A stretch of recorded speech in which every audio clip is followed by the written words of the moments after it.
A Mesa Local contra a Violencia de Xénero celebrou esta mañá a súa segunda reunión. A Mesa Local contra a Violencia de Xénero celebrou hoxe, de 9 a 11 da mañá, a súa segunda xuntanza, a primeira despois da sesión constitutiva do pasado mes de marzo.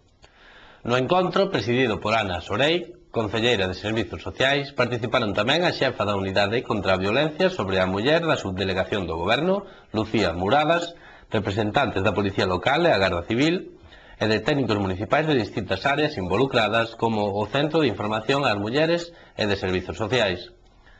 Ademais, como novidade, nesta sesión participou o xefe do Servizo do Centro de Saúde para integrar na mesa da perspectiva sanitaria moi importante a hora de detectar posibles situacións de malos tratos. Na reunión celebrada hoxe, os asistentes coincidiron na necesidade de incluir na mesma aos representantes da comunidade educativa estradense, pois se considera imprescindible incidir na educación das novas xeracións para previr a violencia contra as mulleres. Para lograr este objetivo, próximamente, invitarase aos directores e orientadores dos centros de educación primaria e secundaria a unha reunión que terá lugar o vindeiro 13 de setembro, cando se retoma o curso escolar. Serán convidados a designar un representante que se integraría como membro permanente na mesa. Por outra banda, os integrantes da mesa continúan coa elaboración dun procedimento conxunto de atención ás víctimas para determinar como realizar ese proceso e avaliar a efectividade do mesmo nunha perspectiva global.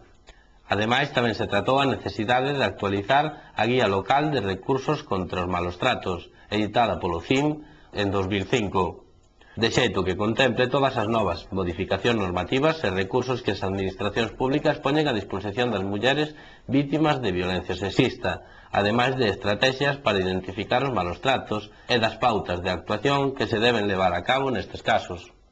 Ante esta situación de padecemento de violencia de xénero, o protocolo de actuación establece que as mulleres afectadas presenten unha denuncia ante a Garda Civil e, ademais, dirixirse ao Concello. Dende o Centro de Información á Muller ofrecerase apoio psicolóxico e axuda legal, mentres que o Departamento de Servizos Sociais facilitará lugares de acollida temporal e a xestión das axudas económicas ás que teñen dereito estas víctimas.